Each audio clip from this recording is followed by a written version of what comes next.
Hello students, good evening to all. Our today's topic is cash flow statement, chapter number 7, class plus 2. Cash flow statement के अनुसार आपको पता होना चाहिए कि according to accounting standard 3 revised a cash flow should be presented in a manner that its report inflow and outflow of cash by classifying business transaction of a specified period into three categories, namely operating activities, investing activities and financial activities. Accounting standard 3 के अनुसार जितने भी आपकी जो cash flow statement है उसके अनुसार जो आपकी एक्टिविटीज है उसे 3 भागों में बांटा जाता है और वो है cash flow from operating activities, cash flow from investing activities and cash flow from financial activities. तो संचालन संबंधी क्रियाएं, विनियोग संबंधी क्रियाएं और वित्त संबंधी क्रियाएं, इसको आप किस प्रकार से जो है what do mean by operating activities. तो operating activities are the principal revenue producing activities of the enterprises and other activities that are not investing and financial activities. अर्थात दूसरे शब्दों में हम बोल सकते हैं, साधारण शब्दों की अगर बात करें, हिंदी में अगर बात करें तो व्यवसाय की राजस्व उत्पन्न करने वाली मुख्य क्रियाएं तथा अन्य ऐसी क्रियाएं जो विनियोग और वित्त व्यवस्था से संबंधित नहीं होती हैं उन्हें आप संचालन संबंधी क्रियाएं या ऑपरेटिंग एक्टिविटीज की संज्ञा देते हैं.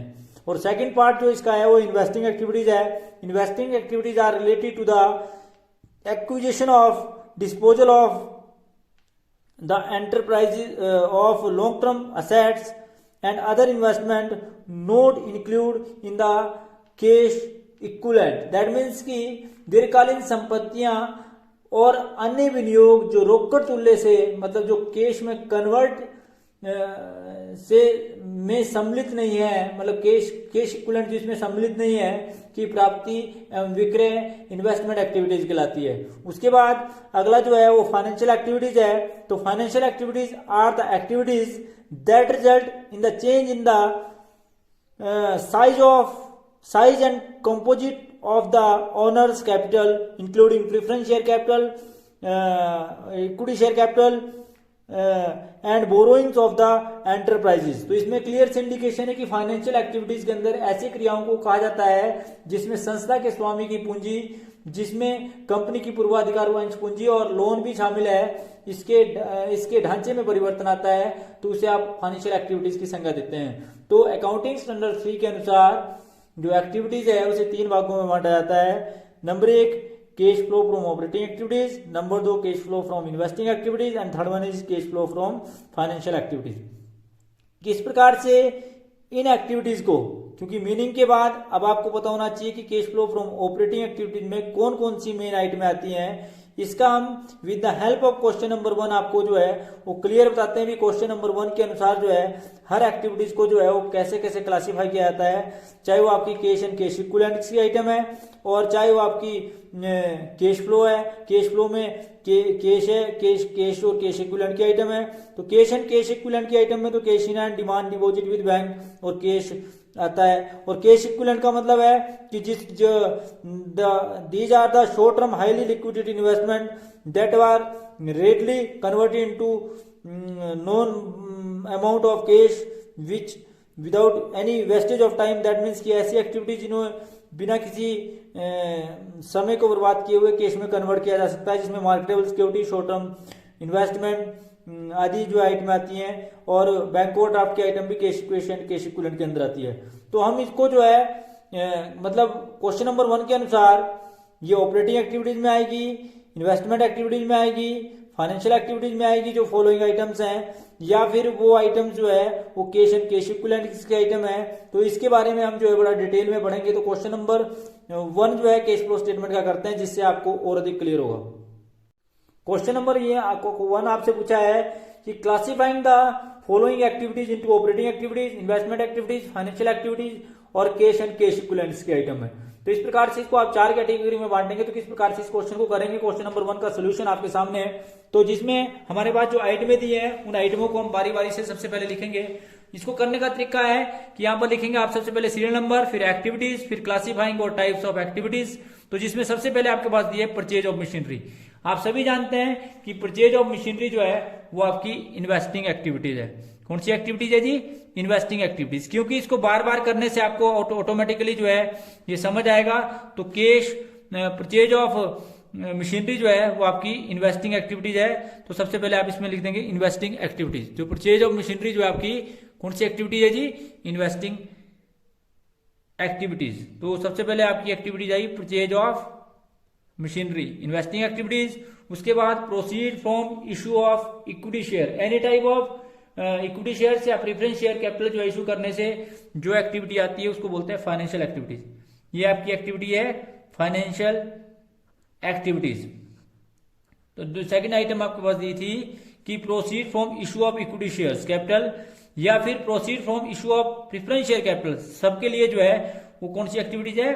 Financial activities. और इसी प्रकार से proceed from long term borrowings, proceed from long term borrowings जो है इस बात का ध्यान रखें कि proceed from long term borrowings भी जो है वो आपकी कौन सी एक्टिविटीज है जी? Financial activities. तो यहां भी लिख देंगे आप फाइनेंशियल एक्टिविटीज, फाइनेंशियल एक्टिविटीज। तो proceed from long term borrowings is also financial activities. उसके बाद proceed from sale of machinery, any type of asset अगर आप सेल करते हैं तो वो आपकी इन्वेस्टमेंट एक्टिविटीज है।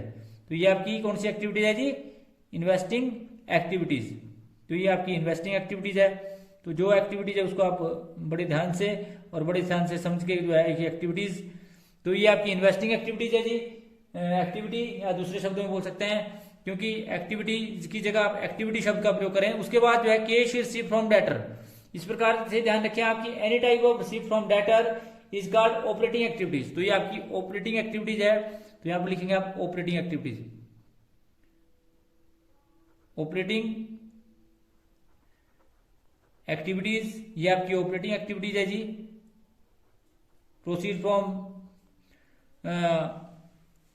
Cash receive from debtor, cash sale, इस बात का ध्यान रखें कि जो कैश सेल है वो आपकी ऑपरेटिंग एक्टिविटीज मानी जाएगी। तो यहां ध्यान रखें आपकी कैश परचेज या कैश सेल जो है आपकी वो आपकी ऑपरेटिंग एक्टिविटीज है। तो ये आपकी ऑपरेटिंग एक्टिविटीज है।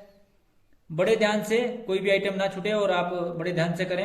ये भी आपकी ऑपरेटिंग एक्टिविटीज है। उसके बाद ट्रेडिंग कमीशन रिसीव, तो any type of commission receive या ट्रेडिंग कमीशन रिसीव जो है वो आपकी एक प्रकार की ऑपरेटिंग एक्टिविटीज है। तो यहां पर भी लिखते हैं आप ऑपरेटिंग एक्टिविटीज, ये आपकी ऑपरेटिंग एक्टिविटीज है। तो इसके आप लिखें ऑपरेटिंग एक्टिविटीज। हर एक्टिविटीज को आप बड़े ध्यान से करें। तो ये भी आपकी ऑपरेटिंग एक्टिविटीज है। उसके बाद अगली जो एक्टिविटीज है वो आपका क्वेश्चन के अंदर दिए purchase of investment, any type of investment purchase जो है वो आपकी इन्वेस्टमेंट एक्टिविटीज है, वो आपकी है जी इन्वेस्टिंग एक्टिविटीज। ये आपकी इन्वेस्टिंग एक्टिविटीज है। उसके बाद एक्टिविटी है, उसके बाद रिडम्पशन ऑफ प्रेफरेंस शेयर, ये आपकी फाइनेंशियल एक्टिविटीज है। कौन सी एक्टिविटीज है जी? फाइनेंशियल एक्टिविटी, ये आपकी फाइनेंशियल एक्टिविटी है। उसके बाद कैश परचेज, ये आपकी ऑपरेटिंग एक्टिविटीज है। तो यहां पर लिख दें आप ऑपरेटिंग एक्टिविटीज, कैश परचेज आपकी ऑपरेटिंग एक्टिविटीज है। उसके बाद proceed from sale of investment, ये आपकी इन्वेस्टिंग एक्टिविटीज है, ये आपकी इन्वेस्टिंग एक्टिविटी है। तो हर एक्टिविटी का बड़ा ध्यान रखें। परचेज ऑफ गुडविल, ये आपकी इन्वेस्टिंग एक्टिविटीज है। परचेज ऑफ गुडविल आपकी इन्वेस्टिंग एक्टिविटी है।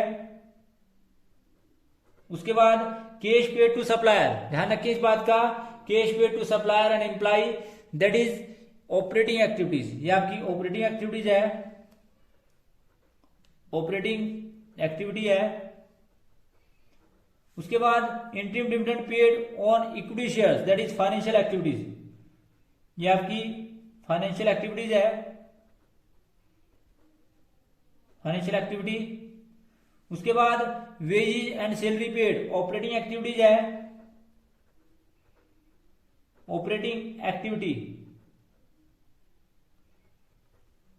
उसके बाद proceed from sale of patents, ये आपकी इन्वेस्टमेंट एक्टिविटीज है, इन्वेस्टिंग एक्टिविटी, ये आपकी इन्वेस्टिंग एक्टिविटी है जी। उसके बाद इंटरेस्ट रिसीव ऑन डिवेंचर, तो ध्यान रखिए आपका इस बात का कि interest receive on debenture held as investment, ये इन्वेस्टिंग एक्टिविटीज है, ये आपकी इन्वेस्टिंग एक्टिविटीज है, इन्वेस्टिंग एक्टिविटी।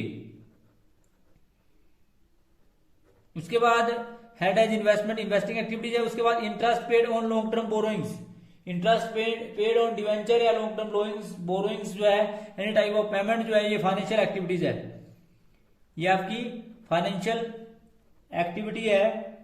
हर एक्टिविटी का आपने बड़े ध्यान रखना है। उसके बाद ऑफिस एंड एडमिनिस्ट्रेटिव एक्सपेंसेस, ये आपकी ऑपरेटिंग एक्टिविटीज है, ये आपकी ऑपरेटिंग एक्टिविटी है। उसके बाद manufacturing overhead paid, that is also operating activities, operating activity. उसके बाद dividend receive on share as investment, तो any type of dividend receive as on investment जो है, ये आपकी इन्वेस्टमेंट एक्टिविटीज है, इन्वेस्टिंग एक्टिविटी। उसके बाद rent receive on property held as investment, तो rent receive on property held as investment भी जो आपकी, वो आपकी इन्वेस्टिंग एक्टिविटीज है, इन्वेस्टिंग एक्टिविटी है। उसके बाद सेलिंग एंड डिस्ट्रीब्यूशन एक्सपेंसेस आपकी ऑपरेटिंग एक्टिविटीज है, ध्यान रखें इस बात का कि ऑपरेटिंग एक्टिविटीज है आपकी। उसके बाद आपके पास जो है इनकम टैक्स पेड है, आप सभी जानते हैं जो इनकम टैक्स पेड होता है वो आपकी ऑपरेटिंग एक्टिविटीज है, ये आपकी ऑपरेटिंग एक्टिविटीज है, ऑपरेटिंग एक्टिविटी। उसके बाद dividend paid on preference shares, any type of dividend paid on preference shares जो है आपकी फाइनेंशियल एक्टिविटीज है, ये आपकी फाइनेंशियल एक्टिविटी है। उसके बाद अंडरराइटर कमीशन पेड, ध्यान रखें इस बात का कि अंडरराइटर कमीशन पेड जो है आपकी, वो भी आपकी फाइनेंशियल एक्टिविटीज है। अंडरराइटर कमीशन पेड जो आपकी है वो आपकी फाइनेंशियल एक्टिविटीज है, फाइनेंशियल एक्टिविटी है। उसके बाद रेंट पेड आपकी ऑपरेटिंग एक्टिविटीज है, ध्यान रखिए इस बात का, रेंट पेड जो आपकी ऑपरेटिंग एक्टिविटी है, ये आपकी ऑपरेटिंग एक्टिविटीज है। Brokerage paid on purchase of share as investment, तो ब्रोकरेज पेड ऑन शेयर, ये ध्यान रखिए इस बात का कि ये आपकी फाइनेंशियल एक्टिविटीज है, ये आपकी फाइनेंशियल एक्टिविटी है। उसके बाद brokerage paid on purchase of investment, तो brokerage paid purchase on investment भी जो आपकी, ये अगेन जो है ये आपकी इन्वेस्टिंग एक्टिविटीज है, ध्यान रखना इस बात का। ब्रोकरेज पेड ऑन शेयर्स जो है आपकी फाइनेंशियल एक्टिविटीज है, और brokerage paid as investment on share जो है, ये जो शेयर वाला है वो आपका ध्यान रखें फाइनेंशियल एक्टिविटीज है, और परचेज ऑफ इन्वेस्टमेंट जो है ये आपकी इन्वेस्टिंग एक्टिविटीज है। यहां थोड़ा बड़ा ध्यान रखें आप कि ब्रोकरेज पेड ऑन शेयर जो है वो आपकी फाइनेंशियल एक्टिविटीज है, और ब्रोकरेज पेड ऑन इन्वेस्टमेंट आपकी इन्वेस्टिंग एक्टिविटीज है, तो ये आपकी इन्वेस्टिंग एक्टिविटीज है। यहाँ ध्यान रखें आपका, इस बात का ध्यान रखें कि जो आपका brokerage paid on purchase of investment है वो इन्वेस्टिंग एक्टिविटीज है, और जो brokerage paid on purchase of share है वो आपकी फाइनेंशियल एक्टिविटीज है। उसके बाद बैंक ओवरड्राफ्ट आप सभी जानते हैं कैश इक्विवेलेंट की आइटम है, ये आपकी कैश इक्विवेलेंट की आइटम है, कैश इक्विवेलेंट। उसके बाद शॉर्ट टर्म डिपॉजिट भी आपकी कैश इक्विवेलेंट की आइटम है, कैश इक्विवेलेंट की आइटम है। Marketable security also cash equivalent की आइटम है, और refund of income tax received, ये आपकी ऑपरेटिंग एक्टिविटीज है, ये आपकी ऑपरेटिंग एक्टिविटीज है। तो इस प्रकार से हमने आपको ये चीज सिखाई यहाँ पर कि भी किस प्रकार से जो है इन एक्टिविटीज में के अंदर इसको डिवाइड किया जाता है। अगर मैं आपको बहुत ही साधारण शब्दों में इनको कैटेगराइज करना सिखाऊं तो ध्यान रखें इस बात का कि कौन कौन सी एक्टिविटीज के अंदर कौन कौन सी चीजें आती हैं, ये आपने बड़े ध्यान से समझना है। तो अगर मैं ऑपरेटिंग एक्टिविटीज की बात करूं तो ऑपरेटिंग एक्टिविटीज के अंदर cash sale, cash receive from debtor, cash received as a commission, cash received as a fees, cash received as a royalty, और cash received for interest, cash receive for dividend, sale of, जिसको बोल सकते हैं कि जो in case of जो financial company है तो उनमें ये भी चीजें भी आती हैं। अगर बिल्कुल साधारण शब्दों की बात करें तो जो प्रॉफिट एंड लॉस अकाउंट की आइटमें होती हैं ज्यादातर वो जो है ऑपरेटिंग एक्टिविटीज के अंदर आती हैं। इस बात का ध्यान रखें आप, जितनी भी प्रॉफिट एंड लॉस अकाउंट की आइटमें होती हैं वो ज्यादातर आइटमें जो हैं वो आपकी ऑपरेटिंग एक्टिविटीज के अंदर आती हैं। और जो आइटमें असेट साइड होती हैं, जैसे sale of fixed asset, sale of investment और purchase of fixed asset, purchase of investment, brokerage paid on underwriter commission, इस प्रकार की जो आइटमें होती हैं, गुडविल, पैटेंट्स, कॉपीराइट्स, इनका परचेज और सेल, तो फिक्स्ड सेट की परचेज और सेल, इन्वेस्टमेंट की परचेज और सेल इन्वेस्टमेंट एक्टिविटीज के अंदर आती है। इसके अतिरिक्त इंटरेस्ट रिसीव और डिविडेंड रिसीव। और फाइनेंशियल एक्टिविटीज के अंदर share capital, debenture, loan, public deposit, इन सब की पेमेंट और इनकी रिसीव, और साथ साथ में डिविडेंड पेड और इंटरेस्ट पेड, और इस प्रकार की जो आइटमें होती हैं वो आपकी फाइनेंशियल एक्टिविटीज के अंदर आती है। तो इस प्रकार से मैंने आपको क्वेश्चन नंबर 1 किस प्रकार से करना है, और किस प्रकार से अगर आपको इस तरह का क्वेश्चन आए तो आपने क्या लिखना है कि सबसे पहले सीरियल नंबर, फिर एक्टिविटीज आपको आती होगी, और आपने क्लासिफिकेशन और टाइप ऑफ एक्टिविटीज दिखानी है। तो इस प्रकार से इस क्वेश्चन को करते हैं। तो ये था जी आपका question number 1 cash flow statement का। तो thanks for watching the video. Please like, comment and subscribe my channel and press bell icon for next notification. Thank you. तो इस प्रकार से ये था जी आपका क्वेश्चन नंबर 1।